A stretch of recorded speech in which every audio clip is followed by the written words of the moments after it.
Come on in! Time travel is always a topic of discussion. Biggest thing to always talk about is time paradoxes, because if you went back in time to change something, then nothing would have made you want to go back in time to make the change. So the change would never have happened. Some also believe that if you're going to change anything on the timeline, you yourself would disappear as a timeline that you went back in would no longer be there, and in turn you wouldn't exist either. No matter what though, I knew of the potential risk and still went back just to make sure that the terrible disaster never happens. After beating Brawley and getting a suntan, we head to Granite Cave to deliver the letter to Stephen, as he is looking at the wall and contemplating the mural that is on it. Stephen is talking to himself for a minute before I interrupt him to deliver the letter. He gives me a TM as a thank you, and then after talking to him a little bit about the mural, I leave the cave to talk to Mr. Briney. I asked him to bring me to Slateport so I can deliver the machine parts to Captain Stern, and as we cross the sea, I think about what me and Stephen talked about. He was talking about how Primal Kyogre was feared and that it's different from Mega Evolution. He wonders how different it is, and I have to hold my tongue as I may have never seen Kyogre in its primal form. I remember how terrifying his power was all the while. I remember the frozen land, everyone struggling to survive and just live to the next day. I remember how it took almost everything we had to let me come back to prevent this terrible thing from happening. As we land on Route 109, I walk into Slateport to deliver the parts to the shipping dock. We meet Doc, and he tells us that Captain Stern is at the museum. We go to the museum, and come to learn that Team Aqua has flooded the building. I hope that Captain Stern is okay. I head upstairs to meet Captain Stern, but Team Aqua is hot on my heels, because they come up behind me and want to take Captain Stern. I manage to beat both of the grunts, which is good because they start to panic and they'll leave hopefully. But everyone stays as a rough-looking man walks up to all of us. He introduces himself as Archie, and as he starts to give me a speech about how we are destroying seas and stuff, I start to have flashbacks about Archie. Archie is the man that is responsible for releasing Kyogre. From what I learned, he realized too late how powerful and destructive Kyogre actually is. He went with Stephen to try and stop Kyogre, but lost his life along with Stephen in that battle. Primal Kyogre proved too much for the champion and leader of Team Aqua, and then continued with his path of destruction. Kyogre had already caused too much damage to fight it after the fact, and with it defeating the champion, no one was strong enough to try and challenge it. Only thing we all could do was just survive. As I come back from the flashbacks, I realize that Archie is done talking and is leaving. I try to talk to him, but it seems like I won't be able to get to talk to him today. I shake my head to center myself as I give the parts to Captain Stern and continue my way. As I start to leave Slateport, I do hear commotion and come to realize that there's a Pokemon contest going on. I decide to enter and try to help out my mood after seeing Archie.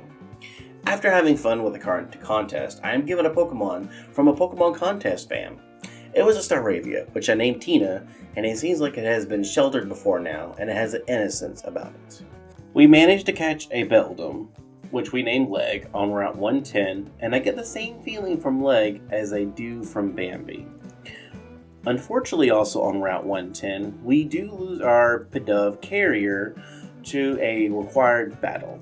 As the Larion goes for a rock-type move and the rocks are hurled to a carrier, I swear I could see, for a second, a smug expression on his face as it tries to look at me and prove his paranoia about not using items that had helped the timeline. But I am unfortunately not able to show that the paranoia was not needed. As we put Carrier down to rest, I do pick up Ring, as it is a Pokemon that has already been trained, and we continue our way from there. We come across May, and we have a battle. She leads Kadabra while we lead Ring. We switch out to Leaf while Kadabra tries to use Confusion, but it fails as Leaf is a Dark type. Leaf avoids a Kinesis while using Growth, and we're able to use another Growth while it tries to teleport, but it fails. Kadabra lands the Kinesis while we go for a third Growth, and then Leaf takes out the Kadabra with a Razor Leaf. May brings out Whirlipede, which uses Protect to block a Dragon Breath. Leaf manages to hit a strong Dragon Breath, while Whirlipede almost knocks out Leaf with a Poison Tail. We switch to Zaps because Steel types are immune to Poison type moves. It uses Protect to block a Thunder Wave, but Zaps lands a second one while taking little damage from a pursuit. Zap's Thunder Shock gets blocked by another Protect, but the next turn Whirlipede gets hit from the Thunder Shock while getting paralyzed. Zaps takes Whirlipede down next turn, and May sends out Ghastly, which goes down to Zaps quickly after that. May gives us a Dowsing Rod after the battle, and we continue our way to Maulville City. We see Wally in the city and run into Wally outside the gym. He wants to battle the gym, but his uncle is telling him to wait. Wally then wants to battle us, and we oblige, but as he loses to us, he tells his uncle that he is correct, and that he, Wally, should wait a little bit longer. As Wally and his uncle go back to Vernturf Town, we are given Rock Smash, and now we can get some more encounters. We manage to catch Timber, who we name Bertha from Route 118, and a Vanillish, who we name Snowcone from Route 117.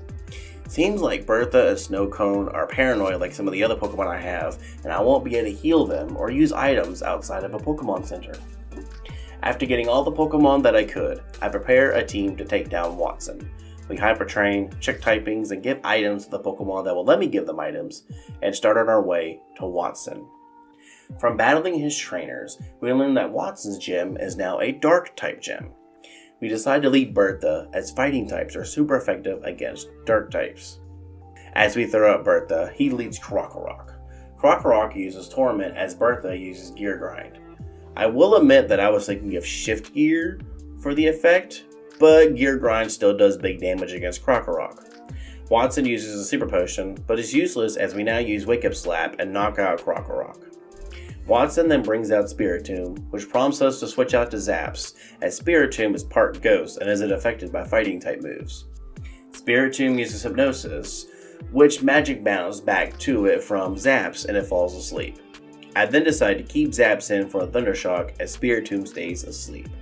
Zaps keeps going for Thundershock as Spiritomb wakes up and uses Feint Attack, which does decent damage. They both trade back and forth moves, which leaves Spiritomb on red and Zaps on yellow. With that, we switch to Snowcone on a Feint Attack, which does about 20 points of damage. Snowcone goes for Icy Wind to take down the Spiritomb, which prompts Wattson to bring out his last Pokemon, a Pawniard.